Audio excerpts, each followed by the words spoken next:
Hello बच्चों, ठीक है। तो कुछ इंपॉर्टेंट क्वेश्चन डिस्कस करते हैं, है ना। तो हमने जो ये सीरीज़ स्टार्ट करी है, सभी देखो, ये हमने एम्स के लिए स्टार्ट करा। बाकी आपके सभी गवर्नमेंट फार्मासिस्ट एग्ज़ाम जितने भी आप लोगों के अपकमिंग है, जैसे कि एम्स का होना है आप लोगों का, बाकी गुजरात में भी आपकी वैकेंसी आई है, छत्तीसगढ़ में वैकेंसी है, DMER का एग्ज़ाम होना है। बच्चों देखिए, जितने भी आपके अपकमिंग गवर्नमेंट फार्मासिस्ट के एग्ज़ाम है, चाहे वो स्टेट लेवल का चाहे सेंट्रल लेवल का, सभी के लिए ये क्वेश्चन इंपॉर्टेंट रहने वाले हैं बच्चों, ठीक है। तो इसमें हम 80 क्वेश्चन एक्सप्लेनेशन के साथ मैं आप लोगों के लिए लेके आ रही हूँ। ओके, तो बहुत काफ़ी अच्छा आपका रिस्पांस रहा है, तो इस सीरीज़ को हम कंटिन्यू करेंगे। ओके, तो काफ़ी अच्छी, देखो आपने बहुत सारा पढ़ लिया किताबों से, है ना। देखो सबसे बेस्ट तो मैंने हमेशा तुमसे कहा किताबें होती है, किताबों से पढ़ो। बाकी अभी जितना हो सके MCQs की प्रैक्टिस करिए, जितना प्रैक्टिस करेंगे उतना ही ज़्यादा आपको कॉन्फिडेंस आता है ना। तो यहाँ पर मैं लेके आई हूँ 80 क्वेश्चन जिनको हम डिस्कस करेंगे। ओके बच्चों, और बाकी अभी जो है फार्मा MCQ ऐप भी अवेलेबल है, जिसे आपने प्ले स्टोर से वैसे डाउनलोड कर ही लिया बहुत सारे बच्चों ने, जिन्होंने नहीं किया वो भी कर लेना। डिस्क्रिप्शन बॉक्स में आपकी लिंक दी गई है, जहाँ पर आपको टेस्ट सीरीज़ मिलती है और डिफरेंट कोर्सेज़ हैं। तो कम समय में बेहतरीन प्रिपरेशंस के लिए आप कोर्स भी ज्वाइन कर सकते हो। ओके चलो भाई, ठीक है, हम करें स्टार्ट। और अभी बच्चों 30% डिस्काउंट भी चल रहा है तुम्हारा एम्स CRE पे, तो देख लेना। हाँ भाई, क्वेश्चन देखो, आयनाइजिंग रेडिएशंस आगे दिखा दो क्वेश्चन। चलो भाई, आंसर दिखा दिए इन्होंने, तो चलो कोई दिक्कत नहीं है ना। हाँ, तो क्या कह रहे हैं, ionizing radiations destroy microorganism due to. तो आयनाइजिंग रेडिएशंस जो होती है बच्चों, माइक्रोब्स को डिस्ट्रॉय कैसे कराएगी, है ना। तो जब आप स्टरलाइजेशन पढ़ते हो, जिसमें आपका ड्राई हीट स्टरलाइजेशन पढ़ते हो, मॉइस्ट हीट पढ़ते हो, गैसेस पढ़ते हो और रेडिएशन स्टरलाइजेशन पढ़ते हो, ठीक है। तो ड्राई हीट स्टरलाइजेशन में आपका ऑक्सीडेशन पढ़ा है तुमने, मॉइस्ट हीट में कोएगुलेशन होता है, मतलब बैक्टीरिया को किल करने के डिफरेंट मैथड्स है ना ये।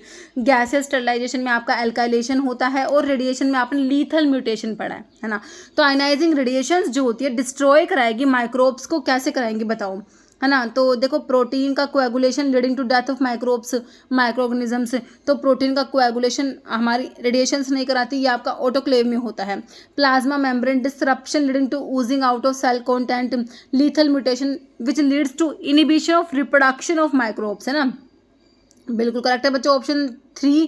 बाकी साइटोप्लाज्मिक सेल लीकेज भी नहीं होगा, तो हमारा आंसर क्या हो जाएगा, हमारा आंसर हो जाएगा ऑप्शन 3, बिल्कुल करेक्ट हो जाएगा, है ना।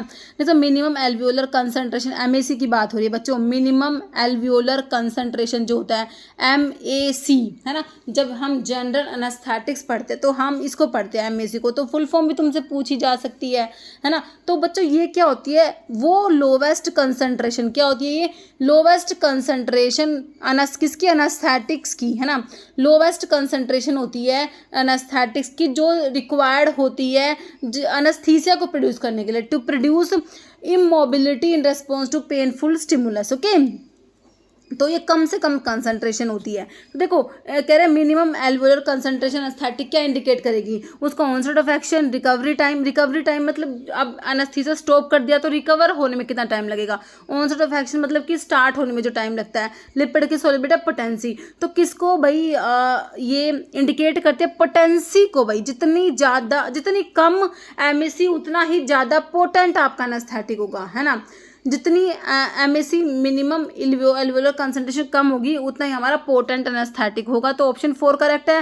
देखो MAC डिफाइंड एज एल्वियोलर की मिनिमम मतलब वो कंसंट्रेशन, कह रहा है alveolar concentration of anaesthetic at 50% of patient do not move in response to surgical stimulus, है ना। Essentially measuring how potent anaesthetic is. लो अगर MAC वैल्यू कम होगा मतलब कि आपका एनेस्थेटिक ज़्यादा पोटेंट है, बट बच्चों की मतलब ज़्यादा पोटेंट है, इसका मतलब कम एनेस्थेटिक जो होता है is needed to achieve the desired effect, ठीक है।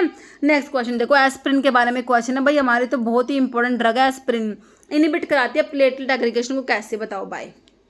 देखो जब तुमने एंटी प्लेटलेट ड्रग पढ़ी वहाँ पर भी तुमने एस्प्रिन पढ़ी थी, बाकी एनसेट्स में तुम पढ़ते ही हो। तो हम पढ़ते हैं एस्प्रिन जो है ना, कोक्स जो होता है साइक्लोऑक्सीनेज को इरिवर्सिबल तरीके से इनिबिट कराती है, तुमने पढ़ा हुआ है। तो एस्प्रिन कह रही है देखो कम डोज में एस्प्रिन का एंटी प्लेटलेट एक्शन देखने को मिलता है हमें, है ना। तो क्या करेगी, स्टिमुलेट कोलाजन की सिंथेसिस को बिल्कुल नहीं कराएगी, ब्लॉक कराएगी ल्यूकोट्राइन रिसेप्टर्स को, कहाँ ब्लॉक करा रही है भाई, एनहांस सीरोटोनिन का रिलीज बिल्कुल नहीं करा रही, ये इनिबिट कराती है थ्रोम्बोक्सेन्स भाई, थ्रोम्बोक्सेन्स A2 की सिंथेसिस को इनिबिट करा देगी, इसने कोक्स को इनिबिट कर दिया, जिससे कि आपके प्रोस्टाग्लैंडिन थ्रोम्बोक्सेन्स नहीं बन पा रहे बच्चों, ठीक है। तो इससे जो है थ्रोम्बोक्सेन्स के जो है सिंथेसिस को इनिबिट होने से इसका एंटी प्लेटलेट एक्शन तुम्हें देखने को मिला है। तो ऑप्शन 4 तुम्हारा बिल्कुल करेक्ट हो गया। ओके, नहीं essential amino acid is one that. अब कह रहे इसेंशियल अमीनो एसिड वो होता है, कौन सा होता है? देखो तुमने अमीनो एसिड्स के बारे में पढ़ा, इसेंशियल होते हैं, नॉन इसेंशियल होते हैं, एक याद कर लो, दूसरा एलिमिनेशन मेथड से निकाल लोगे, है ना। इसेंशियल जो होते हैं भाई, इसेंशियल है, तुम्हें इनको डाइट में लेना है, तुम्हारी बॉडी नहीं बना रही इनको, इसेंशियल है भाई, ये बॉडी बना नहीं पा रही तो हमें डाइट में लेने पड़ेंगे। नॉन इसेंशियल भाई तुम्हारी बॉडी ने बना लिया इन्हें, तुम्हें डाइट में कोई लेने की जरूरत नहीं है ना। तो इसेंशियल जो है हमारी बॉडी में नहीं बन रही, इसलिए हमें इनको डाइट में लेना पड़ेगा। क्या readily available in the body can be synthesize, नहीं सिंथेसाइज नहीं कर रही। इसेंशियली ईजी टू सिंथेसाइज बिल्कुल नहीं है। Can not be synthesise by the body, synthesise नहीं कर रही भाई इनको। तो तुमने तो बहुत ही प्यारी सी ट्रिक से पीवीटी प्राइवेट ऐसी इस टाइप से याद करा हुआ ना ट्रिक, क्योंकि तुमसे ना बच्चों पूछा जाता है कौन सा इसेंशियल है कौन सा नॉन इसेंशियल है। तो phenyl alanine, valine, threonine, tryptophan, tyrosine नहीं आएगा, ध्यान रखना। टी से ना थ्रियोनिन और tryptophan, not tyrosine. Okay, tyrosine non essential में जाएगा। आइसोल्यूसिन, मिथियोनिन, हिस्टिडीन, आर्जिनिन और आपका जो है ए से आर्जिनिन होता है, ना कि एस्पेराजिन, आर्जिनिन होता है। ओके, बाकी आपका ल्यूसिन, लाइसिन जो एल है। ओके, तो ये आपके इसेंशियल अमीनो एसिड तुम्हें ध्यान रखने हैं, क्योंकि हमारा क्वेश्चन बनता है कौन सा इसेंशियल है कौन सा नॉन इसेंशियल है। तो मेरे बच्चों को समझ आ चुका, तो ऑप्शन डी हमने करेक्ट कर दिया, है ना। तो एक बार लिखा हुआ है, इस कहानी को पढ़ लो एक बार। इसेंशियल जो होते हैं can not be formed in the body, so it is essential to taken in diet. बिल्कुल सही है, डाइट में लेना पड़ेगा, बॉडी में बन नहीं रहे। इनकी डेफिशिएंसी से भाई ग्रोथ, हेल्थ वगैरह सब अफेक्ट हो जाएगा। प्रोटीन सिंथेसिस इसमें मैंने आपको बता ही दिया, इस ट्रिक से आप सारे याद करो। Methionine, threonine, tryptophan, valine, leucine, isoleucine, lysine भी हो जाएगा इसमें, आर्जिनिन, हिस्टिडीन, फिनाइल एलेनिन सारे इसेंशियल में आता है। लाइसिन नहीं लिख रखा, लाइसिन भी होगा। ओके, नेक्स्ट अब बीक्यूक्यूलिन एक्ट एज, तो बीक्यूक्यूलिन क्या है? एंटागनिस्ट है गाबा ए का, एगोनिस्ट है गाबा ए का, एगोनिस्ट है निकोटिनिक रिसेप्टर का, एगोनिस्ट है एमडीए का। तो भाई ये क्या है? एगोनिस्ट तो है ही नहीं, एंटागनिस्ट है। किसका? गाबा ए पे एंटागोनिस्टिक एक्टिविटी दिखाने वाला बीक्यूक्यूलिन तुम्हारा क्या है? कॉम्पिटिटिव तरीके से ब्लॉक करा देगा किसको? Binding of GABA A to its receptor. GABA A receptor antagonist होता है bicuculline. Effectively prevent inhibited transmitter GABA from act, क्योंकि गाबा और ग्लाइसिन तुमने पढ़ा इनिबिटेड न्यूरो ट्रांसमीटर है ना। गाबा और ग्लाइसिन क्या है? देखो एक एक लाइन में क्वेश्चन छिपा होता है, मैं आपको बता रही हूँ, ठीक है। जो मैं एक्सप्लेनेशन लिखती हूँ बच्चों बहुत जरूरी होती है, बहुत इंपॉर्टेंट होती है, क्योंकि ये लाइन जैसे देखो इनिबिटर न्यूरोट्रांसमीटर, तो हमसे क्वेश्चन बना हुआ है कि इनमें से कौन सा इनिबिटर न्यूरोट्रांसमीटर, तो ग्लाइसिन और गाबा तुम्हारे इनिबिटरी होते हैं, ठीक है। तो inhibitor neurotransmitter glycine from activating the receptor causing, है ना। तो ये इनिबिटर न्यूरोट्रांसमीटर है, तो ये क्या कराएगा? इनिबिशन कराएगा। ओके, तो कह रहे हैं बीक्यूक्यूलिन कॉम्पिटिटिवली ब्लॉक कराएगा binding of GABA to its receptor GABA A, effectively prevent inhibitor neurotransmitter GABA from activating the receptor and causing neuronal inhibition. Okay, next है which of the following amino acid is not necessary to be taken in the diet. वही पूछा तुमसे दोबारा से, कौन सा amino acid is not necessary to be taken the diet में लेना जरूरी नहीं है तुमको भाई, तुम्हारी बॉडी में बन रहा है ये, तो तुम्हें जरूरत नहीं है इसको डाइट में लेने की। कौन सा है? देखो एक तो इसेंशियल है, इसेंशियल ही है ये, इसेंशियल है तुम्हें डाइट में लेना है क्योंकि तुम्हारी बॉडी में बन नहीं रहा। एक नॉन इसेंशियल है भाई, तुम्हारी बॉडी बना लेगी खुद इसको, तुम ना इसको डाइट में मत लो, ठीक है। कौन सा amino acid is not necessary to be taken in diet, diet में नहीं लेंगे। नॉन इसेंशियल को अब निकालो, नॉन इसेंशियल। अब तुमसे पूछा है which of the following is non essential amino acid, बताओ। नॉन इसेंशियल हिस्टिडीन, जो कि तुम्हारा किस में आता है? एक तो याद रखना हिस्टिडीन जो है हमारा, मैंने पिछली वीडियो में हमने देखा था, सेमी इसेंशियल में हमने देखा था इसको ना। फिर कह रहा थ्रियोनिन है, सीरीन है, लाइसिन है। तो आपके जो क्या पूछा है? नॉन इसेंशियल, तो लाइसिन आया था, है ना। थ्रियोनिन, टी से थ्रियोनिन और ट्रिप्टोफन आया था, टायरोसिन नहीं आया था, हिस्टिडीन भी आया था, सीरीन नहीं आया जो कि नॉन इसेंशियल है। तो भाई सीरीन जो होता है it is not necessary to be taken in the diet, ठीक है, क्योंकि नॉन इसेंशियल में आता है। Tamoxifen is classified as, tamoxifen और जो है toremifene selective oestrogen receptor modulator होते हैं। एस्ट्रोजन रिसेप्टर पे भाई मॉड्यूलेटर है, कभी तो एगोनिस्ट एक्टिविटी शो करेंगे, कभी एंटागोनिस्ट, लेकिन किस पे? एस्ट्रोजन के रिसेप्टर पे। एंटी प्रोजेस्टिन एंड्रोजन काट दो भाई ये एस्ट्रोजन पे, तो एंटी एस्ट्रोजन तुम इसको करेक्ट करोगे, option C. Okay, tamoxifen anti oestrogen work by block करा देगा oestrogen activity in the body particularly breast tissues में, तो ब्रेस्ट कैंसर में यूज करते हैं इसको। Okay, which can help to inhibit the growth of oestrogen sensitive tumours के लिए इसको यूज करा गया है। सेलेक्टिव एस्ट्रोजन रिसेप्टर मॉड्यूलेटर में हमारी ड्रग आती है। Following anti flatulent is used usually added करेंगे एंटासिड्स में। एंटासिड्स में जो एंटी फ्लैटुलेंट मेरे बच्चों कौन कौन से पढ़े हैं तुमने? एंटी फ्लैटुलेंट साइमेथिकोन डाइमेथिकोन पढ़ा है ना, तो कहाँ दे रखा है? एल्जिनिक एसिड सुक्राल्फेट नहीं होता भाई हमारा ऑप्शन सी। साइमेथिकोन डाइमेथिकोन हमारे एंटी फ्लैटुलेंट होते हैं, तो ऑप्शन सी तुम्हारा बिल्कुल करेक्ट हो जाएगा। डाइहाइड्रोपायरिडिन ब्लॉक करा देगा विच ऑफ द फॉलोइंग टाइप के कैल्शियम चैनल्स को। तो भाई बात हो रही है किसकी? हमारे कैल्शियम चैनल्स की बात हो रही है ना। डाइहाइड्रोपायरिडिन मतलब कि जो तुम्हारे कैल्शियम चैनल ब्लॉकर्स है ना, तो उसमें हमारी एक क्लास है डाइहाइड्रोपायरिडिन, जिसमें कि आपकी जैसे निफेडिपिन टाइप की ड्रग आती है ना। देखो कैल्शियम चैनल जो आपके वोल्टेज गेटेड कैल्शियम चैनल होते हैं, हार्ट में हमारे वोल्टेज गेटेड ही होते हैं। अब वोल्टेज गेटेड कैल्शियम चैनल्स जो होते हैं बच्चों, वोल्टेज गेटेड, वो आपके एल टाइप होते हैं, टी टाइप होते हैं, एन टाइप होते हैं, ठीक है। तो हमारी निफेडिपिन हो गई, विरापामिल होगी, डिल्टियाजैम हो गई, ये जो ड्रग है ना निफेडिपिन विरापामिल डिल्टियाजैम, ये क्या करते हैं मेरे बच्चों? ये हमारे एल टाइप के कैल्शियम चैनल को इनिबिट कराते हैं। एल मतलब लॉन्ग लास्टिंग होता है, टी मतलब ट्रांजिएंट होता है, एन मतलब न्यूरोनल होता है।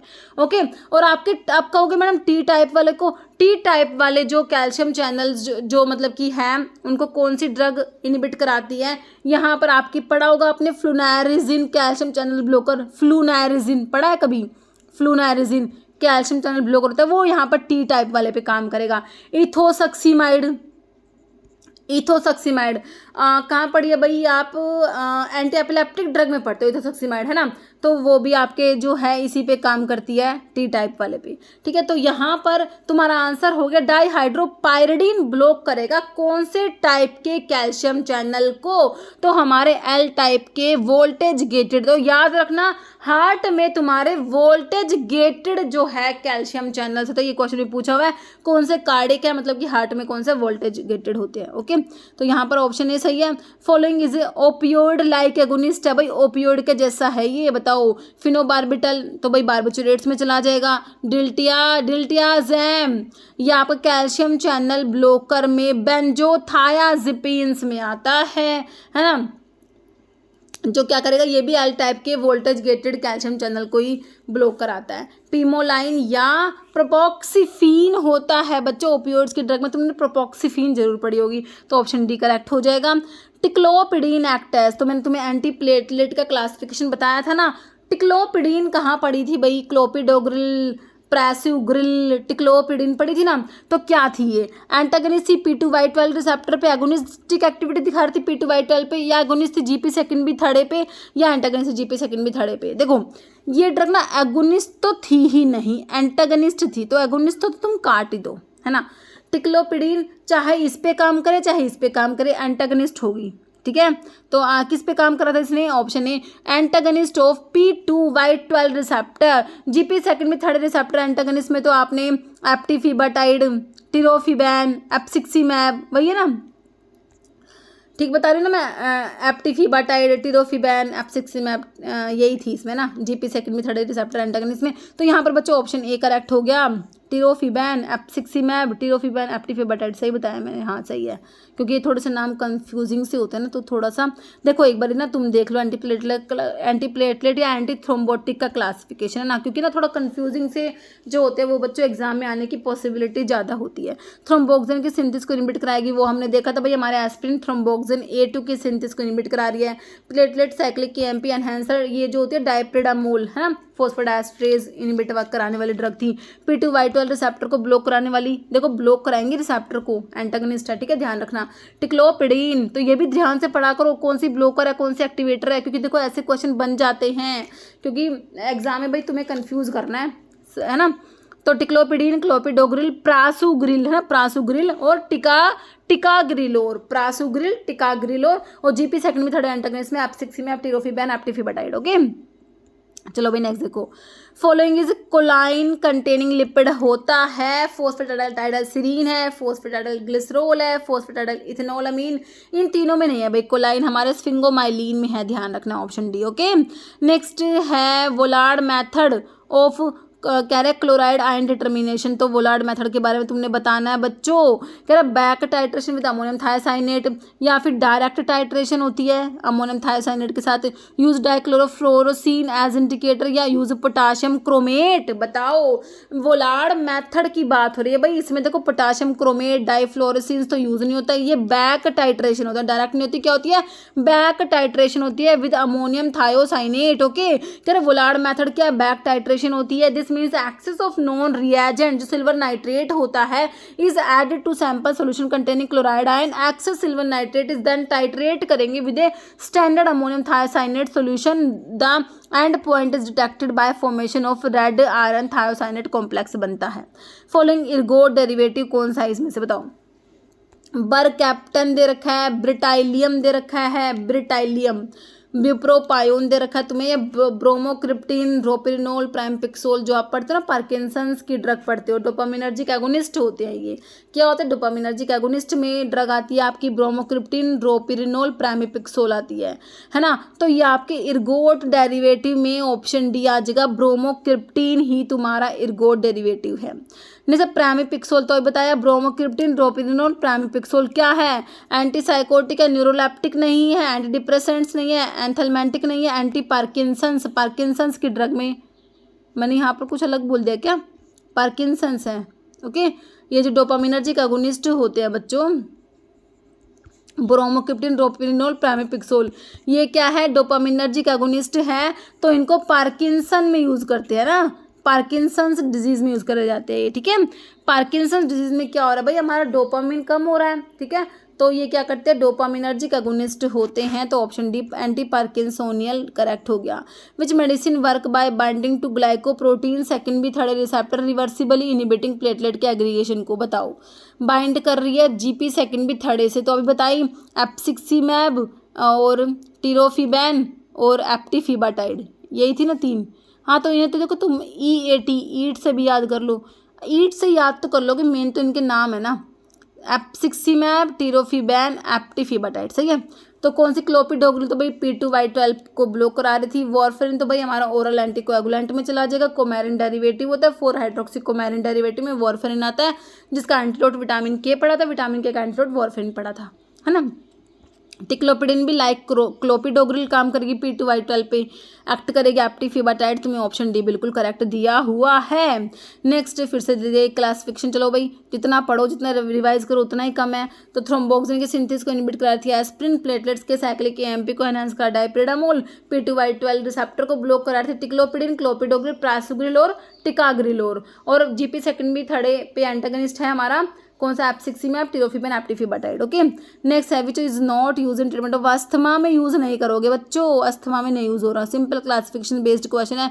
ब्यूटिसोनाइड जो आपके ये भी अस्थमा में यूज होता है ना।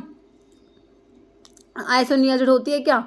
क्रोमोलिन सोडियम या sodium cromoglycate mast cell stabiliser में पढ़ा है तुमने। Zafirlukast, montelukast, leukotriene receptor antagonist होते हैं, सारे अस्थमा की ड्रग है। किसको छोड़ दे इसमें से? आइसोनियाजिड को छोड़ दो भाई। ये कहाँ पर यूज होती है? एंटी टीबी ड्रग में, first line anti TB drug में तुमने पढ़ा आइसोनियाजिड, जो कि माइकोलिक एसिड की सिंथेसिस को इनहिबिट कराने वाली आइसोनियाजिड आइसोनिकोटिनिक एसिड हाइड्राजाइड होता है। तो ऑप्शन बी करेक्ट हो गया। Calcium channel blocker can be divided into 3 class, ठीक है बिल्कुल सही है, based on their chemical structure which of the following is not a class of calcium channel blocker. देखो तुमने पढ़े हैं भाई, डाईहाइड्रोपायरिडीन्स में निफिडिपिन जैसे आता है, फिनाइल अल्काइल अमीन्स में विरापामिल जैसे आता है, बेंजोथायाजिपीन्स में डिल्टियाजैम जैसे आता है। तो कौन सा नोट में आ गया? ऑप्शन ए अराइलोक्सीथेनोल अमीन की क्लास नहीं होती, बाकी तीनों क्लास होती है। Antipsychotic drug work by block कराती है पोस्ट साइनेप्टिक डोपामिन के कौन से रिसेप्टर्स को, particularly in the mesolimbic mesocortical pathway में। तो डोपामिन के D2 रिसेप्टर तुम याद रखना बच्चों, ऑप्शन सी। कौन से? डोपामिन के D2 receptor particularly in the mesolimbic mesocortical pathway में। तो एंटीसाइकोटिक ड्रग है भाई, साइकोसिस में डोपामिन बढ़ा हुआ है, तो डोपामिन को कम कराने कराना है। अब ये डोपामिन को इतना कम करा देंगी एंटीसाइकोटिक ड्रग, भाई अब डोपामिन की कमी से तो पार्किंसन होता, तो ये क्या कर देगी, पार्किंसन डिजीज इंड्यूस करा देगी, देखो। और ठीक है, और ड्रग इंड्यूस अगर पार्किंसन डिजीज है तो उसमें तुम सेंट्रल एंटीकोलिनर्जिक ड्रग देते हो, ये भी तुम्हें पता है ना। तो यहाँ पर तो बात हम कर रहे थे कि एंटीसाइकोटिक ड्रग्स न्यूरोलेप्टिक्स भी कहते हैं, ब्लॉक कराते हैं पोस्ट साइनेप्टिक डोपामिन के D2 रिसेप्टर्स को, ऑप्शन सी करेक्ट है। एंटीसाइकोटिक ड्रग क्या करिए, ब्लॉक कराएंगे postsynaptic dopamine D2 receptor particular with the mesolimbic mesocortical pathway to reduce dopamine signalling elevate psychotic symptoms, सही है। तो कह रहे the reduce dose requirement of isoniazid is observe in patients who are, है ना। कह रहे कि आइसोनियाजिड जो होता है बच्चों, तो इसकी डोज को रिड्यूस कराना पड़ेगा। आइसोनियाजिड जो कि आपका आइसोनिकोटिनिक एसिड हाइड्राजाइड होता है बच्चों, ठीक है, fast line anti TB drug में आता है। इसके साथ में एक बात और, विटामिन B6 देते हैं टू प्रिवेंट पेरिफेरल न्यूरोपैथी, है ना। तो इसका मेटाबॉलिज्म जो होता है एसिटाइलेशन के थ्रू होता है, और जेनेटिक पॉलीमॉर्फिज्म एग्जिबिट करने वाला जो आपका फेज 2 रिएक्शंस में आपने पढ़ा था ना, जेनेटिक पॉलीमॉर्फिज्म कौन सी शो करती है, तो वो एसिटाइलेशन ही है। इसमें फास्ट और स्लो एसिटाइलेटर्स होते हैं, है ना। तो कह रहे कि देखो ये दोनों तो काट दो, या तो फास्ट या स्लो एसिटाइलेटर्स होगा। कह रहे रिड्यूस कराओगे डोज रिक्वायरमेंट ऑफ आइसोनियाजिड की डोज को तुम्हें रिड्यूस कराना पड़ेगा। कौन से पेशेंट्स में, फास्ट एसिटाइलेटर्स जो होते हैं बच्चों, उनमें भाई इनमें तो फास्ट एसिटाइलेटर है, ये मेटाबॉलिज्म को फास्ट करा देंगे आइसोनियाजिड का, है ना। तो और ये स्लो एसिटाइलेटर होता है, इनमें मेटाबॉलिज्म स्लो होगा, तो इनमें लगभग T½ जो होता है ज़्यादा होता है, इसमें T½ कम होएगा। तो डोज रिड्यूस किस में कराएंगे, इसमें तो ज़्यादा डोज की रिक्वायरमेंट होगी बच्चों, फास्ट एसिटाइलेटर में। तो स्लो एसिटाइलेटर्स होते हैं ना, उनमें तुम्हें डोज रिड्यूस करानी पड़ेगी, ठीक है। ऑप्शन बी सही है। All of the following are typical cholinergic effect except, सारे कोलिनर्जिक इफेक्ट है भाई, पैरासिम्पैथेटिक स्टिमुलेशन है भाई, एक्सेप्ट जरूर देख लिया करो, ठीक है। डिक्रीज इन हार्ट रेट, भाई देखो कोलिनर्जिक इफेक्ट में जो है हमारा मतलब कि पैरासिम्पैथेटिक इफेक्ट में क्या देखा तुमने, भाई हार्ट रेट जो होता है कम होता है, बिल्कुल होता है, हार्ट रेट कम होगा। कॉन्ट्रैक्शन ऑफ ब्रोंकियल मसल्स बिल्कुल है, ब्रोंको कॉन्स्ट्रिक्शन होता है। डिक्रीज कंडक्शन वेलोसिटी कम होगी थ्रू द एवी नोड, बिल्कुल सही है। हार्ट का रेट, है ना, और वेलोसिटी कॉन्ट्रैक्शन सब कम हो जाता है इसमें। इंक्रीज स्वेट सिक्रेशंस वगैरह सब ज़्यादा ही होते हैं, सलाइवेशन, यूरिनेशन, लैक्रिमेशन, ये स्वेटिंग भी होगी इसमें, ठीक है। बाकी इंक्रीजिंग प्यूपिलर डायमीटर, बच्चों डायमीटर जो है प्यूपिल का डायमीटर बढ़ेगा थोड़ी ना, कमी होगा। मियोसिस होती है, मिड्रियासिस थोड़ी होती है, मियोसिस होती है इसमें तो, है ना। तो ऑप्शन डी करेक्ट हो गया एक्सेप्ट में। नेक्स्ट है mode of action of nerve gas, भाई नर्व गैस का मोड ऑफ एक्शन क्या है। जब तुमने एंटीकोलिनेस्टेजिस पढ़े, है ना, एक तो रिवर्सिबल पढ़े, एक इरिवर्सिबल पढ़े। इरिवर्सिबल में तुमने पढ़े थे जो डायजनोन, टैबून, टेरिन, सोमन, है ना, ये सब जो पढ़ी थी ना, तो ये आपके इंसेक्टिसाइड्स होते हैं और नर्व गैस होती है, ठीक है। तो आपके जो होते हैं कार्बराइल, इसमें कार्बराइल, प्रोपोक्सल, है ना, ये सब हमारे आई थी ड्रग, ठीक है। तो आपके देखो नर्व गैस का मोड ऑफ एक्शन क्या है, ये एंटीकोलिनेस्टेजिस थे। क्या इनका मोड ऑफ एक्शन है, एंटीकोलिनेस्टेजिस। क्या करेंगे, ब्लॉक कराएंगे एसिटाइलकोलिनेस्टेज को, बिल्कुल कराएंगे। ब्लॉक कराएंगे सीरोटोनर्जिक को, नहीं कराएंगे। कोलिनर्जिक एक्शन को ब्लॉक नहीं करा रहे, बढ़ा रहे हैं भाई कोलिनर्जिक एक्शन को, नोरेड्रेनर्जिक नहीं होगा। तो क्या करते हैं बच्चों, ये जो एसिटाइलकोलिन की हाइड्रोलिसिस करा देता है कौन, एसिटाइलकोलिनेस्ट्रेज एंजाइम, इस एंजाइम को इनहिबिट कराते हैं हमारे एंटीकोलिनेस्टेजिस होते हैं, है ना। तो ब्लॉक करा देंगे एसिटाइलकोलिनेस्ट्रेज एंजाइम जो कि एसिटाइलकोलिन की हाइड्रोलिसिस करा रहा था, ओके। तो ऑप्शन ए बिल्कुल करेक्ट है। तो ये नर्व गैस में आपका जो है इनका मोड ऑफ एक्शन आ जाएगा, ऑप्शन ए बिल्कुल तुम्हारा क्या हो गया, करेक्ट, ओके। टैबून, सेरिन, सोमन जो थी है ना हमारी नर्व गैस, ऑप्शन ए सही है।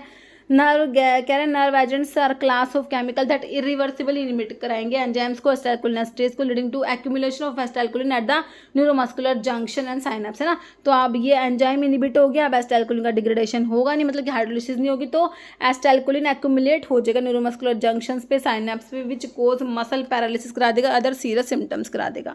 द टर्म विपो stands for, simple full form पूछी है। WC का होता है वर्ड होता है ना बच्चों, तो देखो ये वाइल्ड लाइफ काट दो।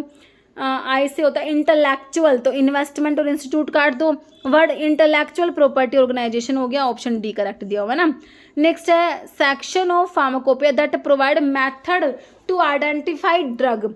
फार्माकोपिया जो होता है बच्चों, उसके कौन से सेक्शन में तुम्हें क्या मिलेगा? Method to identify drug. भाई ग्लोसरी, जो ग्लोसरी होता है वहाँ पर, इंडेक्स में, अपेंडिक्स में, मोनोग्राफ में। तो भाई मोनोग्राफ में मिलेगा हमें ये, है ना। ऑप्शन 4 हो जाएगा। मोनोग्राफ डिटेल डॉक्यूमेंट होता है फार्माकोपिया में that outline the specification for a particular drug including इसके आइडेंटिफिकेशन टेस्ट हो गए, केमिकल प्रॉपर्टीज होगी, क्वालिटी स्टैंडर्ड्स हो गए। Okay, which of the following drug classification is commonly use to treat bacterial infections को ट्रीट करने के लिए and work by inhibiting bacteria की सेल वॉल की सिंथेसिस, है ना। तो सेल वॉल पे देखो, इस ये एंटीबायोटिक की बात हो रही है और सेल वॉल पे एक्ट करेगी पेनिसिलिन, सिफेलोस्पोरिन, बेसिट्रासिन, वैनकोमाइसिन, साइक्लोसिरीन। तुम्हें ऑप्शन में दिया एंटीसेप्टिक, एंटीफंगल, एंटीबायोटिक, एंटीवायरल। तुम्हारा तो बिल्कुल सिंपल सा एंटीबायोटिक ही हो गया। एंटीबायोटिक में भी सेल वॉल पे एक्ट करने वाली मैंने तुमको बता दी। Third edition of IP was published in, तो आईपी का फर्स्ट एडिशन कहाँ कब पब्लिश हुआ भाई? 1955, उसके बाद 66, उसके बाद 85, उसके बाद 96, उसके बाद 7, 10, 14, 18, लेटेस्ट वाला 2022 जो कि 9th एडिशन है। तुमसे पूछा थर्ड वाला 1985, आंसर लगाओ, ऑप्शन 4 करेक्ट हो गया। ओके, विच कह रहे what item come under B category in ABC analysis. ABC analysis कहाँ पढ़ते हो बच्चों? देखते हो इसकी full form always better control, ठीक है। इन्वेंट्री कंट्रोल की जो तुम्हारी डिफरेंट डिफरेंट टेक्निक है उसमें तुम्हारा एबीसी एनालिसिस आता है। इसमें ए आइटम, बी आइटम और सी आइटम होते हैं। ए आइटम तो बहुत ही कॉस्टली होते हैं बच्चों, वो इन्वेंट्री का सिर्फ 10% होता है, लेकिन उनका बजट जो कंज्यूम करता है ना बच्चों, खर्चा जितना आता है वो 70% आता है। बी वाले 20%, मतलब मॉडरेट होते हैं ये 20% तो होते हैं इन्वेंट्री का, 20% बजट कंज्यूम करेंगे। सी वाले जो होते हैं बच्चों, ये इन्वेंट्री का 70% होता है लेकिन बजट कंज्यूम करेंगे सिर्फ 10%। ओके, तो कह रहे हैं कवर 10% ऑफ इन्वेंट्री, तो ये तो हमारे ए आइटम होते हैं। Need close follow up, moderate control चाहिए तुम्हारे बी वाले आइटम को। हैंडल्ड बाय सीनियर ऑफिसर्स, तो ये ए आइटम को सीनियर ऑफिसर्स हैंडल करेंगे। तो यहाँ पर ऑप्शन जो है 3 बिल्कुल करेक्ट है। बी आइटम ना तो कॉस्टली तो ना ही चीप होते हैं, है ना। बी आइटम 20% टोटल इन्वेंट्री का होता है, 20% खर्चा आता है इनके ऊपर, एक्सपेंडिचर जो होता है। इनको मॉडरेट कंट्रोल की रिक्वायरमेंट होती है। Need periodic follow up, can be handled by middle management और रिक्वायर लो सेफ्टी स्टॉक। ओके, नेक्स्ट है which of the following is common adverse effect है एनसेड्स का non steroidal anti inflammatory drug. क्या कराएंगे बच्चों? गैस्ट्रिक अल्सर बिल्कुल कराएंगे, hepatitis, hypoglycaemia, hair loss. तो ये हमारा जो है सबसे मेन क्या है भाई, ये अल्सर कोज करा देती है। मेन जो कॉमन जो एडवर्स इफेक्ट है ना वो क्या है? ऑप्शन ए हो जाएगा gastric ulcers. Okay, following drug is most commonly use to treat anaphylactic shock को ट्रीट करने के लिए बच्चों याद रखना, तुम एपिनेफ्रिन का नाम याद रखना। एपिनेफ्रिन हो या फिर एड्रेनालिन हो, एक ही बात है। बहुत सारे बच्चे तो इसी में कंफ्यूज रहते हैं। एड्रेनालिन कह दो या एपिनेफ्रिन कह दो, एक ही बात है। एसिटामिनोफन इज पीसीएम, पैरासीटामोल। मॉर्फिन तुम्हें पता ही है, डाइफिनहाइड्रामिन आपका एंटीहिस्टामिनिक में आता है। तो यहाँ पर एनाफाइलैक्टिक शॉक की बात है बच्चों, तो यहाँ पर एपिनेफ्रिन ऑप्शन बी हो जाएगा। Following is a part of autonomic nervous system. भाई ऑटोनॉमिक नर्वस सिस्टम जो होता है इसमें आपका सिंपैथेटिक नर्वस सिस्टम आता है, पैरासिम्पैथिक नर्वस सिंपैथेटिक और पैरासिम्पैथेटिक आता है ना। तो यही पूछा इसमें सिंपल, कौन सा पार्ट ऑटोनॉमिक नर्वस सिस्टम का? तो सिंपैथेटिक होता है। बाकी सेरिब्रम, स्पाइनल कॉर्ड, सेरिबेलम, ये तो तुम्हारे सीएनएस के पार्ट हो गए बच्चों, ठीक है। तो ऑप्शन ए करेक्ट है। Following drug is most commonly associated with serotonin syndrome करा देगी कौन सी ड्रग? भाई सीरोटोनिन सिंड्रोम करा देती है हमारी, देखो मेटफॉर्मिन, बाइगोनेट्स में, ओरल हाइपोग्लाइसेमिक्स में पढ़ते हो। डायजिपाम जो बेंजोडायजेपिन्स में आता है। फिरोसिमाइड लूप डायरेटिक है, या फिर फ्लॉक्सिटीन जो है हमारे एसएसआरआई में आती है। सेलेक्टिव सीरोटोनिन रिएप्टेक इनहिबिटर, तो ये ही सीरोटोनिन सिंड्रोम करा देता है। जब इनको एंटी डिप्रेसेंट्स ड्रग के साथ देंगे ना तो सीरोटोनिन सिंड्रोम करा देते हैं। तो फ्लॉक्सिटीन, फ्लॉक्सामिन, सर्ट्रैलिन, सिटालोप्राम, सिटालोप्राम, एसिटालोप्राम, पेरोक्सिडिन, ये आपके एसएसआरआईज होते हैं, ठीक है। तो ये सीरोटोनिन सिंड्रोम करा देंगे, ऑप्शन डी सही है। रोल ऑफ इंसुलिन ग्लूकोज के मेटाबॉलिज्म में, इंसुलिन क्या करेगा भाई? इंसुलिन क्या करता है? ग्लूकोज के लेवल को कम करा के रखता है। अब इंसुलिन कम हुआ तो ग्लूकोज ज़्यादा हो जाएगा, हाइपरग्लाइसेमिया, डायबिटीज़ देखने को तुम्हें मिलेगा, ठीक है। तो इंसुलिन क्या कर रहा है भाई? ग्लूकोज के लेवल को रेगुलेट करके रखता है, कम करा के रखता है। देखो रोल ऑफ इंसुलिन बताओ। इनिबिट करेगा, ग्लाइकोजन की सिंथेसिस को इनिबिट कराएगा। क्या भाई, ग्लाइकोजन ग्लूकोज को कम करा रहा है, मतलब कि ग्लूकोज से ग्लाइकोजन तो बनने देगा बच्चों, इसको स्टिमुलेट कराएगा, इनिबिट नहीं करेगा। ये stimulate uptake of glucose by cells बिल्कुल कराएगा। Stimulate break down of glycogen को तोड़ेगा नहीं, ग्लाइकोजन टूटेगा तो ग्लूकोज बन जाएगा, ग्लूकोज तो इसने कम कराना है तो इसको इनिबिट कराएगा स्टिमुलेट कराने की जगह। इंक्रीज तो कराना नहीं, ग्लूकोज का लेवल तो कम ही कराता है, तो ऑप्शन तो आपका बी करेक्ट हो गया बिल्कुल, है ना। नेक्स्ट है which hormone is primarily responsible for regulation of blood का कैल्शियम लेवल। भाई कैल्शियम को लेवल को रेगुलेट करने के लिए तुम 3 हार्मोन याद कर लो, ठीक है। तो कौन कौन जो है कैल्शियम को लेवल को रेगुलेट करेगा, कौन कौन रेगुलेट करता है। एक तो पीटीएच पैराथॉर्मोन्स, पैराथायरॉयड ग्लैंड के हार्मोन्स पीटीएच पैराथॉर्मोन्स। एक आपका कैल्सीटोनिन, कैल्सीटोनिन जो कि तुम्हारा थायराइड ग्लैंड का हार्मोन है, T3 T4 कैल्सीटोनिन पढ़ते हो ना, तो कैल्सीटोनिन कराएगा कैल्शियम को लेवल को रेगुलेट। एक आपका active form of vitamin D का जो एक्टिव फॉर्म है कैल्सीट्रायोल, कैल्सीट्रायोल, ये तीनों कैल्शियम को लेवल को रेगुलेट करेंगे। अब इनमें से एक बात और याद रख लो, 2 तो कैल्शियम के लेवल को बढ़ाएंगे, एक कम कराएगा। कैल्सीटोनिन जो है इसका अपोजिट काम है, पीटीएच के अपोजिट काम करेगा, मतलब पीटीएच पैराथॉर्मोन्स और आपका कैल्सीट्रायोल तो क्या करें, कैल्शियम के लेवल को बढ़ाएंगे, लेकिन जो तुम्हारा कैल्सीटोनिन है ये कैल्शियम के लेवल को कम कराएगा, याद रखना, ठीक है। तो कौन सा प्राइमरी रिस्पॉन्सिबल है, इंसुलिन नहीं होता बच्चों, इसमें तो ग्लूकोज के लेवल से मतलब है, इसको ग्लूकोज को रेगुलेट करा के रखेगा। थायरोक्सिन थायराइड ग्लैंड का हार्मोन है ना, और पैराथायरॉयड हार्मोन करेक्ट है, ग्लूकागोन भी नहीं होता, तो यहाँ पर ऑप्शन सी करेक्ट हो गया। ओके, नेक्स्ट देखो, in pharmaceutical chemistry term bioavailability refers to simple bioavailability का डेफिनेशन, तो देख लो हाफ लाइफ नहीं होता, सोलबिलिटी, फार्माकोडायनेमिक इफेक्ट नहीं होता, क्या होता है, fraction of drug that reaches the systemic circulation in unchanged form. Okay, simple सा डेफिनेशन है, बहुत सारे देखो लगभग एग्जाम में बायोअवेलेबिलिटी का डेफिनेशन तो आ ही जाता है। मैकेनिज्म ऑफ एक्शन मेथोट्रेक्सेट का, मेथोट्रेक्सेट कहाँ पढ़ा तुमने, जब हमने एंटी कैंसर ड्रग पढ़ी थी ना, एंटी कैंसर ड्रग में जब आपके उसमें एंटी मेटाबोलाइट पढ़ते हो, उसमें फोलेट एंटागनिस्ट जो होता है उसमें मेथोट्रेक्सेट आता है। तो अल्काइलेटिंग डीएनए का अल्काइलेशन, तो अल्काइलेटिंग एजेंट्स नहीं है ये। Inhibit DNA dependent RNA polymerase, cross linking DNA नहीं होगा, इनिबिट कराता है डीएचएफआर। डाईहाइड्रोफोलेट रिडक्टेज इनिबिटर होता है तुम्हारा मेथोट्रेक्सेट जो होता है। ओके, ऑप्शन 4 करेक्ट हो जाएगा। जैसे erythromycin is an antibiotic that belongs to which of the following class. Erythromycin हमारी मैक्रोलाइड्स में आती है बच्चों, किस में आती है, मैक्रोलाइड एंटीबायोटिक में तुम्हारी इरिथ्रोमाइसिन, क्लैरिथ्रोमाइसिन, रोक्सीथ्रोमाइसिन, एजिथ्रोमाइसिन, स्पायरामाइसिन, ये सारी क्या है। अब तुमने इसका ट्रिक भी बना रखा होगा मेरे हिसाब से, तो याद करने के लिए ना, चलो भाई बहुत बढ़िया है। इरिथ्रोमाइसिन तुम्हारा मैक्रोलाइड्स में आता है। ओके, अमीनोग्लाइकोसाइड एंटीबायोटिक तुम्हें पता ही है, बीटा लैक्टम पेप्टाइड, तो यहाँ पर ऑप्शन 4 हो गया macrolides.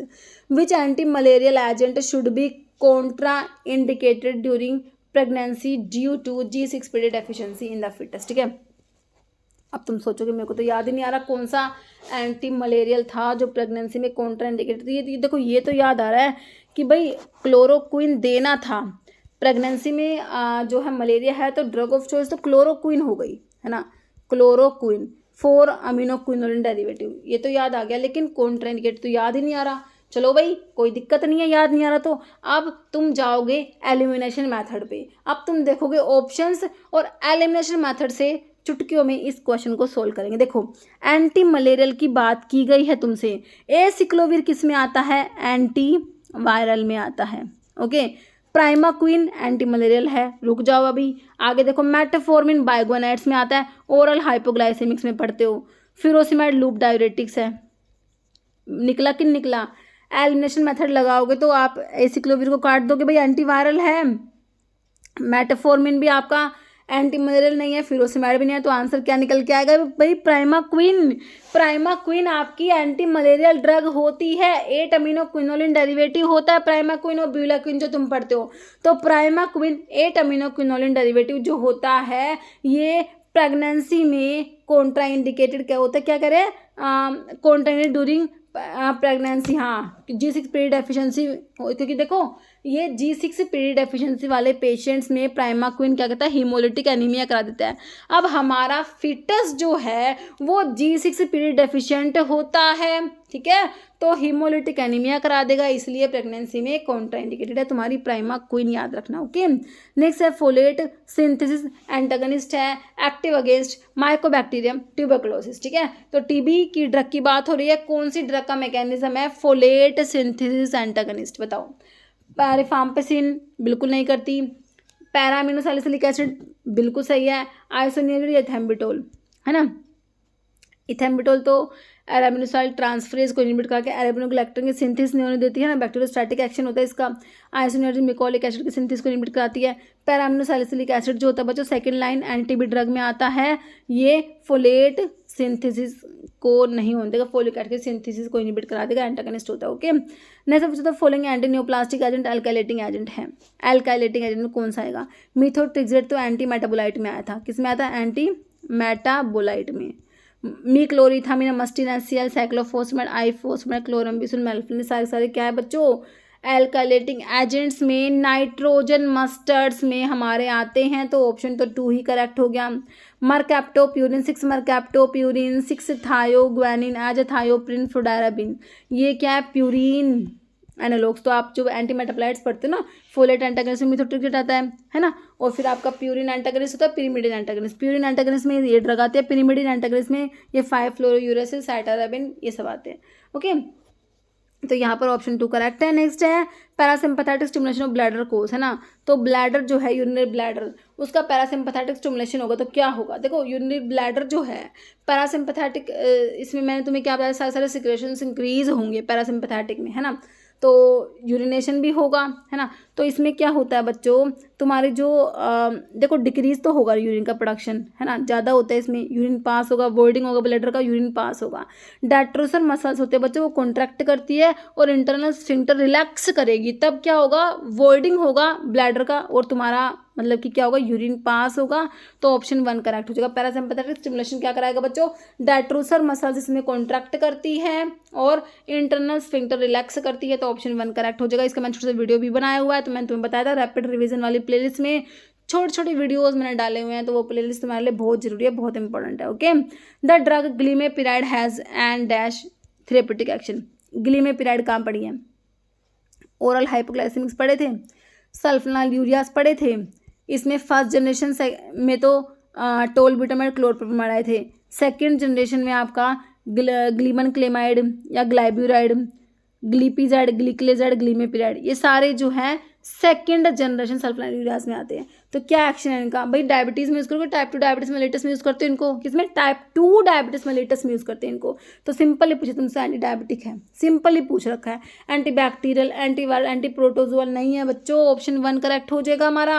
Hormone involve in reducing urine का आउटपुट कम कराएगा, भाई कौन सा hormone, prolactin, prolactin anterior pituitary का हार्मोन है ना, तो मिल्क से रिलेटेड है बच्चों, मिल्क सिक्रेशन कराएगा, है ना, मिल्क का के लिए है ये। थायरोक्सिन तो हमारे थायराइड ग्लैंड का हार्मोन है, तो ये यूरिन आउटपुट को रिड्यूस नहीं कराएगा, ऑक्सीटोसिन भी नहीं कराएगा। यहाँ पर तुम्हारा वैसोप्रेसिन जो कि पोस्टीरियर पिट्यूटरी का हार्मोन होता है, यूरिन आउटपुट को कम कराता है, ओके। ऑप्शन 4 करेक्ट हो जाएगा।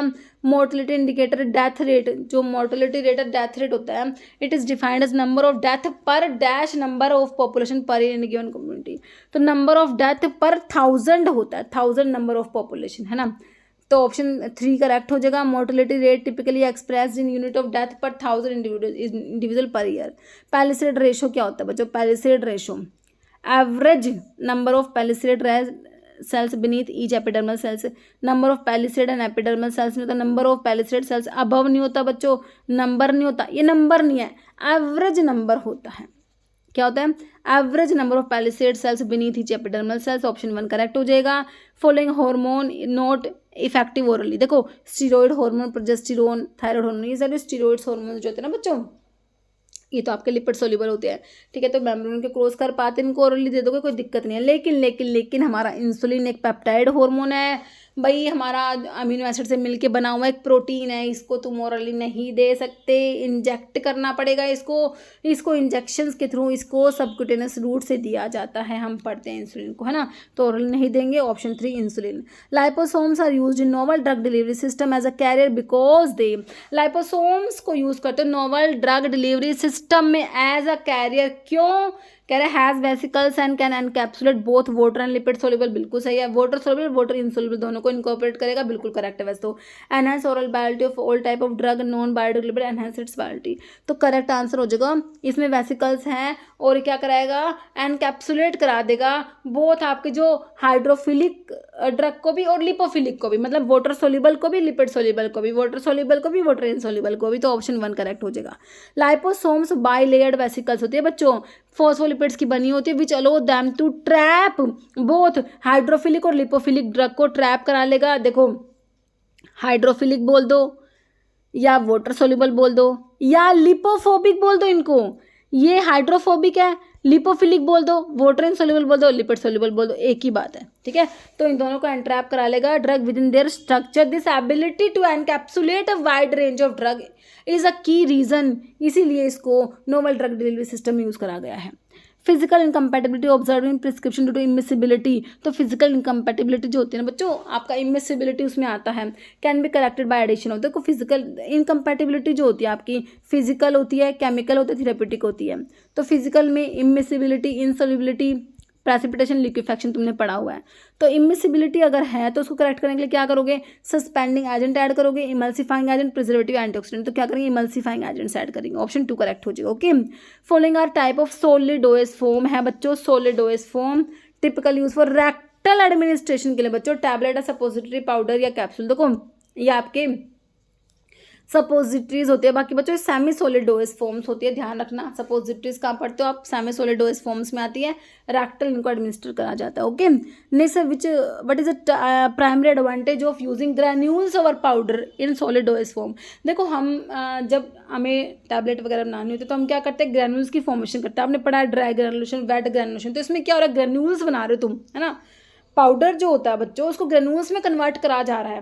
तो कह रहा है एडवांटेज क्या है ग्रेन्यूल्स बनाने के, क्यों बनाते हो भाई ग्रेन्यूल्स, इजी डिजोल्व करना इजी होगा, बेटर फ्लो होगा, लॉन्गर एक्सपायरेशन डेट है, हायर डेंसिटी। क्यों करते हैं भाई, फ्लो प्रॉपर्टी इंप्रूव कराने के लिए, बेटर फ्लो प्रॉपर्टी के लिए, बेटर कंप्रेसिबिलिटी हो जाएगी तो ग्रेनुलेशन से, तो ऑप्शन 2 करेक्ट हो जाएगा। Okay, cross povidone is an example of dash use in the formulation of capsule content. Cross povidone बच्चों पता क्या है, ये सुपर डिसइंटीग्रेंट होता है। ओके, सरफेक्टेंट नहीं होता, ग्लाइडेंट नहीं है, डाइल्यूएंट नहीं है, ये क्या है, डिसइंटीग्रेंट, डिसइंटीग्रेटिंग एजेंट होता है। सुपर डिसइंटीग्रेंट में क्रॉस पोविडोन तुम्हारा आता है।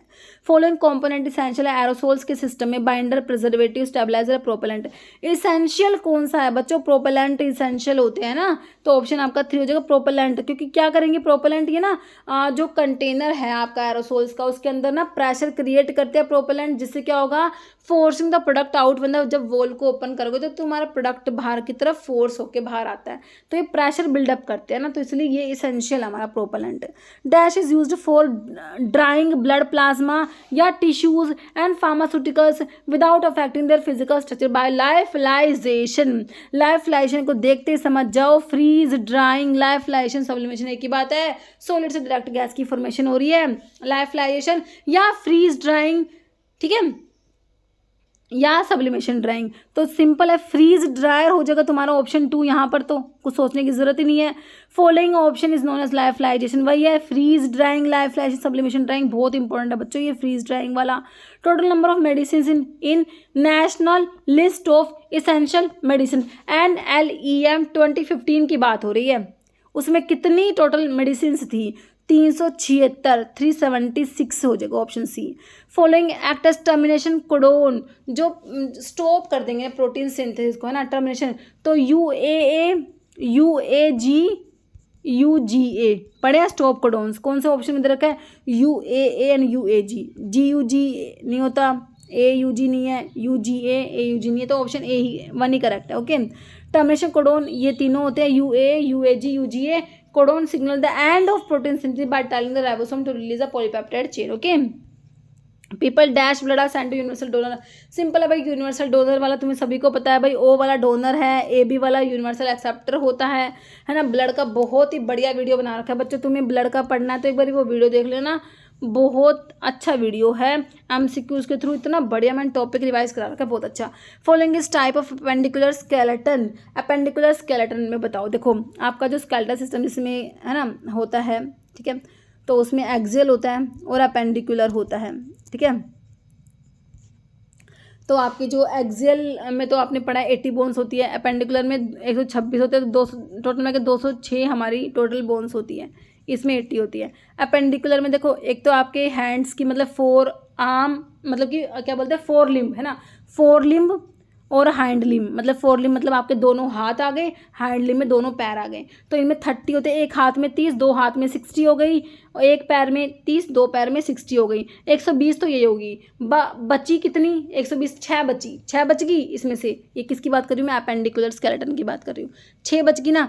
6 में क्या होती है? 2 क्लेविकल 2 स्कैपुला, ये क्लेविकल और स्कैपुला, 2 क्लेविकल और 2 स्कैपुला मिलके बनाएगी तुम्हारा पेक्टोरल गर्डल। ठीक है, तो देखो आपका जो अपेंडिकुलर स्केलेटन है उसमें तो आपके लिम्स की बोन्स आती है 120 तो, और पेल्विक गर्डल और पेक्टोरल गर्डल। तो पेक्टोरल गर्डल में 2 क्लेविकल 2 स्कैपुला होती है, पेल्विक गर्डल में 2 आपकी हिप बोन जो होती है ना, एक hip bone ilium ischium pubis 3 bone से मिलकर बनी होती है एक हिप बोन, मतलब कंसिडर उसको एक करते हैं तो मतलब 2 हिप बोन होती है। ठीक है, तो मैंने क्या बता दिया आपको? पेक्टोरल और पेल्विक गर्डल। हाँ ठीक है, ठीक है। तो आपका अपेंडिकुलर स्केलेटन की बात हो गई है। ठीक है, तो अपेंडिकुलर, हाँ देखो स्टर्नम रिब्स स्कल ये एक्सियल का पार्ट हो जाएंगे। स्कैपुला क्लेविकल हो गया, स्कैपुला हो गया, या आपका जो है हिप बोन हो गया, ये आपके अपेंडिकुलर स्केलेटन में चले जाएंगे। तो ऑप्शन 4 समझ आ गया आपको मेरे हिसाब से। What do anterior pituitary cell secrete? Anterior pituitary की बात हो रही है, तो यहाँ से तुमने ग्रोथ हार्मोन पढ़ा था, FSH पढ़ा था, और LH पढ़ा था, और क्या पढ़ा था? ACTH पढ़ा था, और प्रोलैक्टिन, एक और रह गया थायराइड स्टिमुलेटिंग हार्मोन। ठीक है, तो प्रोलैक्टिन ही दे रखा है फर्स्ट ऑप्शन में, दे रखा प्रोलैक्टिन। PTH पैराथॉर्मोन्स पैराथायरॉइड ग्लैंड से सीक्रेट होते हैं। ऑक्सीटोसिन तुम्हारा पोस्टीरियर पिट्यूटरी का हार्मोन है, वैसोप्रेसिन भी पोस्टीरियर पिट्यूटरी का हार्मोन है। ओके, कह रहे विच of the following is not a communicable disease? नहीं है। डायबिटीज तो नॉन कम्युनिकेबल में आता है, डिप्थीरिया लेप्रोसी हेपेटाइटिस सारी कम्युनिकेबल है एक्सेप्ट डायबिटीज जो कि नॉन कम्युनिकेबल में आता है। Following is a common method use for extract करने के लिए एक्टिव कंपाउंड फ्रॉम हर्ब। तो फर्मेंटेशन यूज नहीं करोगे बच्चों, स्टीम डिस्टिलेशन से एक्सट्रैक्ट कर लोगे, ड्राइंग बेकिंग भी यूज नहीं करेंगे। ऑप्शन 2 बिल्कुल सिंपल हो गया। नेक्स्ट है व्हाट डू पाराइटल सेल्स? तो पाराइटल सेल्स याद रखना, स्टमक की जो पाराइटल सेल्स होती है एक तो आपका HCl सीक्रेट करेगी, और एक आपका इंट्रिंसिक फैक्टर, इंट्रिंसिक फैक्टर जो विटामिन B12 के एब्जॉर्प्शन के लिए रिक्वायर्ड है। HCl क्या करेगा? पेप्सिनोजन जो है इनएक्टिव फॉर्म जो है पेप्सिन का, उसको पेप्सिन में कन्वर्ट कराता है। ओके, तो इंट्रिंसिक फैक्टर और HCl सीक्रेट होगा आपकी पाराइटल सेल्स से। Option 2 following is a nutraceutical compound found in turmeric, हल्दी, कुरकुमा, लौंगा। टर्मरिक, हल्दी, कुरकुमा, लौंगा है ना। तो कह रहे हैं known for its anti inflammatory है, एंटीऑक्सीडेंट प्रॉपर्टी रखता है। टर्मरिक का कौन सा न्यूट्रास्यूटिकल कंपाउंड? तो ये होता है कुरकुमिन, कुरकुमा में कुरकुमिन होता है, एंटी इन्फ्लामेटरी एंटीऑक्सीडेंट प्रॉपर्टी रखता है। लाइकोपीन, लाइकोपीन तुम्हारा टोमेटो में होता है मेरे बच्चों, किसमें? टोमेटो में होता है लाइकोपीन। ओके, तो यहाँ पर ऑप्शन 3 करेक्ट है। नेक्स्ट है high level of circulating catecholamines generate due to catecholamine secreting tumour in adrenal medulla. Adrenal gland का जो इनर पार्ट है मेडुला वाला, तो उसमें ट्यूमर बन गया, तो उसकी वजह से क्या हो गया बच्चों? कैटिकोलामिन्स का ज़्यादा सिक्रेट हो गए, है ना। जैसे आपके कैटिकोलामिन से एड्रेनलिन, नोर एड्रेनलिन जिनका लेवल ज़्यादा हो गया, ठीक है, तो इसे क्या कहेंगे? फियोक्रोमोसाइटोमा, प्रीएक्लेम्पसिया, तो मतलब प्रेगनेंसी में जो आपका हाइपरटेंशन होता है उसे बोलते हैं ना एपनिया। ए मतलब एब्सेंस ऑफ ब्रीदिंग हो जाएगा, है ना।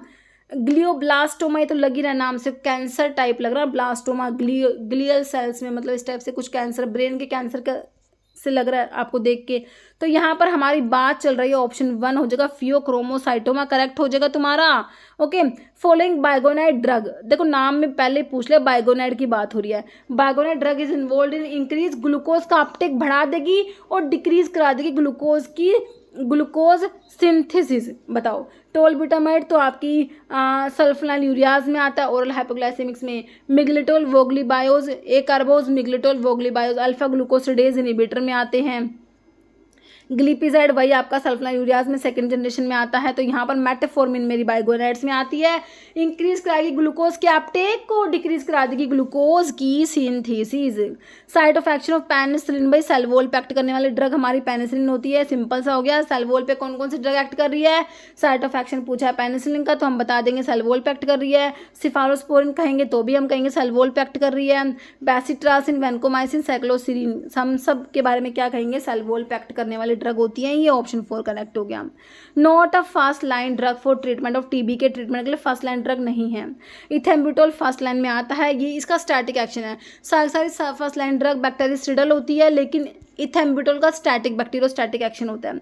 आइसोनियाजिड बी आपकी first line anti TB drug में आता है, रिफाम्पिसिन में आता है। इथेनोमाइड बच्चों second line anti TB drug में चला जाएगा। ओके, ऑप्शन 3 करेक्ट हो गया। 4 methyl pyridine undergo oxidation to which on addition of hydrazine is converted to hydrazide.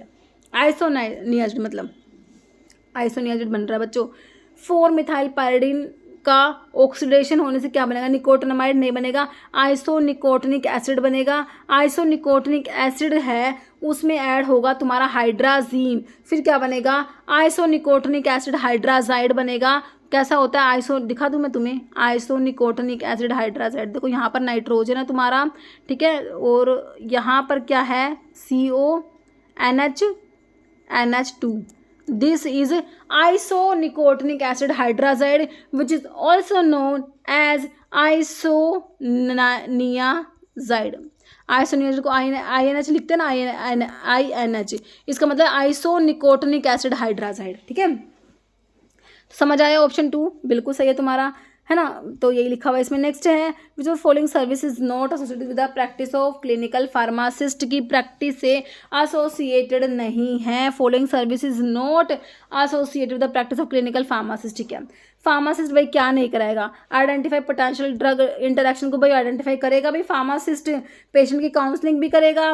Drug administration का काम नहीं है भाई, नर्स वगैरह करती है काम, तो बाकी ड्रग इन्फॉर्मेशन सर्विस भी हो जाएगा। हमारे ऑप्शन 3 नोट में आ गया। एड्रेनलिन सिंथेसाइज फ्रॉम, एड्रेनलिन हमारा कैटिकोलामिन्स में आता है, किस में आता है, कैटिकोलामिन्स में। एड्रेनलिन, नोर एड्रेनलिन और तुम्हारा डोपामिन आता है, तो रिसोर्सिनोल ये सब कैटिकोल हो जाएगा बच्चों, ऑप्शन 3 हो जाएगा, कैटिकोल से सिंथेसाइज्ड होगा। Okay, dash is therapeutically used as radio pharmaceutical for the treatment of thyroid, भाई थायराइड के लिए तो हम आयोडीन को प्रेफर करेंगे, ऑप्शन 2 आयोडीन 131 करेक्ट हो जाएगा हमारा। ओके, नेक्स्ट क्या है, CFR जो है आपका code of federal regulation. CFR का फुल फॉर्म क्या है, code of federal regulation, part 211 of US FDA describe, तो क्या डिस्क्राइब करता है, current good clinical practice, current good packaging, current GMP है बच्चों, CGMP जो होता है ना, करंट गुड मैन्युफैक्चरिंग प्रैक्टिस हो जाएगा, ऑप्शन C। नेक्स्ट है an increase in size and weight of myocardium of the heart, का जो मायोकार्डियम है ना बच्चों उसका साइज और वेट बढ़ गया, इसे क्या कहोगे, डेक्स्ट्रोकार्डिया, माल पोजीशन कार्डिक डायलेशन या कार्डिक हाइपरट्रोफी कहेंगे इसे, कार्डिक हाइपरट्रोफी, ऑप्शन 4 हो जाएगा। देखो कह रहे हैं ये कार्डिक हाइपरट्रोफी है, thickening and enlargement of heart की मसल, जो कि मायोकार्डियम का थिकनिंग और एनलार्जमेंट से। डेक्स्ट्रोकार्डिया होता है heart being position on the right side of the chest, ये डेक्स्ट्रोकार्डिया। माल पोजीशन मतलब एबनॉर्मल पोजीशन होगी हार्ट की, कार्डिक डायलेशन मतलब एनलार्जमेंट, हार्ट के चैम्बर एनलार्ज हो गया है, which can be cause by various condition, जैसे कि dilated cardiomyopathy, while it involve the heart getting larger, it specifically refer to chamber enlarging rather than muscle thickening के बजाय chamber enlarge हो रही है इसमें ना। नेक्स्ट है indole alkaloid reserpine is obtain from the plant, reserpine किससे मिलता है, रोवोल्फिया से, रोवोल्फिया सर्पेंटाइन एपोसाइनेसी फैमिली होती है, इसे रिजर्पिन मिलता है। तो देखो सर्पगंधा, रोवोल्फिया को क्या बोलते हैं, स्नेक लाइक रूट होते हैं बच्चों, इसकी सर्पगंधा, छोटा चंद है ना, रोवोल्फिया सर्पेंटाइना। ठीक है, तो ऑप्शन 2 करेक्ट हो गया। नेक्स्ट है, और ये एंटी हाइपरटेंसिव तो भूल ही गई बताना मैं तुम्हें, रिजर्पिन एंटी हाइपरटेंसिव है, बहुत इंपॉर्टेंट है, एंटी हाइपरटेंसिव है। तो अब तुम्हें ऐसा कह देंगे कौन सी नेचुरल ड्रग है जो एंटी, देखो क्वेश्चन इस तरीके से बनता है, मैं तुम्हें बताया, अब ऐसे क्वेश्चन आ जाएगा कौन सी नेचुरल ड्रग है जो कि एंटी हाइपरटेंसिव प्रॉपर्टी रखती है। कौन भाई, आपकी जो इंडोर अल्कलॉइड्स में आती है। रोवोल्फिया का रिजर्पिन एंटी हाइपरटेंसिव रहा तो तुम्हारे पास है ना। नहीं sir, what is the effect of reducing particle size and dissociation rate. अगर पार्टिकल साइज को कम करोगे तो क्या हो जाएगा, सरफेस एरिया बढ़ जाएगा। सरफेस एरिया बढ़ जाएगा तो डिसोल्यूशन रेट क्या हो जाएगा, बढ़ जाएगा बच्चों, इंक्रीज हो जाएगा डिसोल्यूशन रेट, अगर तुम पार्टिकल साइज को कम करा दोगे तो। ओके, ठीक है। What which of the following distillation method is most suitable for separating components with very close boiling point।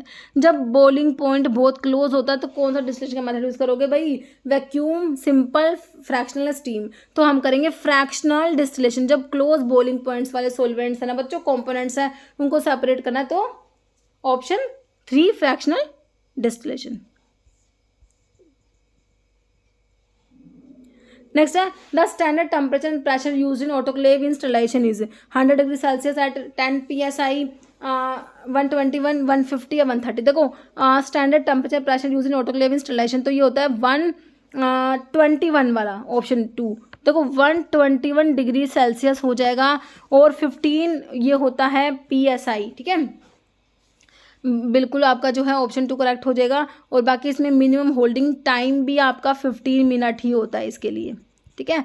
तो 120 और 115 डिग्री सेल्सियस के लिए क्या कंडीशंस होती है, 10 PSI होता है, मतलब कि या फिर बोल दो पाउंड पर स्क्वायर इंच, LBS पर स्क्वायर, ठीक है। तो यहाँ पर ऑप्शन 2 करेक्ट हो गया। Under which act does NPPA operate to control drug price, ठीक है। तो ये आपका वही है, ड्रग प्राइस के लिए DPCO लगा दो, सिंपल सा, ऑप्शन 3 हो जाएगा, ड्रग प्राइस कंट्रोल ऑर्डर। बाकी फार्मेसी एक्ट है 1948 का, मेडिकल टर्मिनेशन ऑफ प्रेगनेंसी 1971 है, ड्रग एंड कॉस्मेटिक 1940 है। तो यहाँ पर ऑप्शन 3 करेक्ट हो गया हमारा। NPPA national pharmaceutical pricing authority is the body responsible for implement करते हैं DPCO को। DPCO itself order issued by government to regulate drug के प्राइस, और DPCO issued under the power granted by the essential communities act 1955। ओके, next acetaminophen synonym किसका है, simple है आपका पैरासीटामोल, एसिटामिनोफेन, एस्प्रिन को तो एस्टाइल सैलिसिलिक एसिड बोलते हो, एक ही बात है ना। तो ऑप्शन 3 करेक्ट हो गया। फॉलोइंग मेडिसिनल गैस जो है, लाफिंग गैस जो N2O होता है ना बच्चों, आपका N2O, नाइट्रस ऑक्साइड। देखो ये ना ऑप्शन इतने कंफ्यूजिंग होते हैं, इनको देख के हम सोचेंगे कितना इजी क्वेश्चन है। क्वेश्चन तो तुम्हें इजी लग रहा है, लाफिंग गैस, मैडम ने क्या ही क्वेश्चन लाफिंग गैस पूछा है, सिंपल सा। लेकिन जब तुम ऑप्शन देखोगे ना तो तुम कंफ्यूज हो जाओगे। इसे जो ईजी क्वेश्चन लगे ना, अब जैसे लाफिंग गैस है तो पहले तुम ना अपना आंसर सोच लो, लाफिंग गैस क्या होता है भाई, नाइट्रस ऑक्साइड होता है, N2O होता है, नाइट्रस ऑक्साइड होता है, ये सोच लो तुम पहले, क्योंकि ऑप्शंस तुम्हें कंफ्यूज करेंगे, पक्का करते हैं। नाइट्रस ऑक्साइड अब देखोगे ना तो अब तुम देखोगे नाइट्रिक ऑक्साइड, सोडियम नाइट्राइट, हाँ अब देखोगे नाइट्रोजन नहीं होता, ये नाइट्रस ऑक्साइड होता है, बिल्कुल करेक्ट है, ऑप्शन डी करेक्ट हो जाएगा हमारा, ऑप्शन 4 मतलब।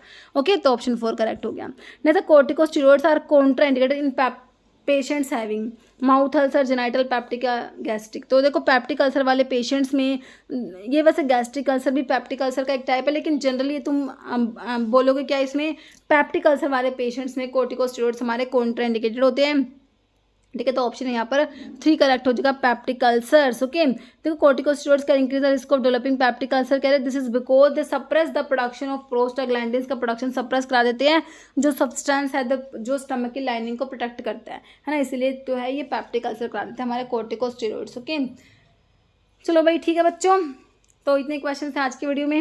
ओके, अभी एक क्वेश्चन जो आप देने वाले हो, process of tablet coating is used to, तो एनहांस करेगी टैबलेट का डिसइंटीग्रेशन। कोटिंग से क्या होता है बच्चों, डिसइंटीग्रेशन एनहांस होगा, इंक्रीज टैबलेट का वेट, इंप्रूव ड्रग की solubility, mask the unpleasant taste. इसका आंसर जो आप लोगों ने कमेंट बॉक्स में देना है बच्चों, ठीक है। तो इस वीडियो में इतना ही था, और अगर आप लोगों ने अभी तक ऐप पे विजिट नहीं किया तो ऐप पे विजिट करना, क्रैश कोर्स को भी आप ज्वाइन कर सकते हो बच्चों। ओके, और टेस्ट सीरीज भी है, उन्हें भी आप ज्वाइन कर सकते हो, बाकी फ्री टेस्ट भी है, उन्हें भी आप अटैम्प्ट करके देख सकते हो। मिलते हैं आप लोगों से इसी टाइप की नेक्स्ट वीडियो के साथ में। ओके बच्चों, थैंक यू।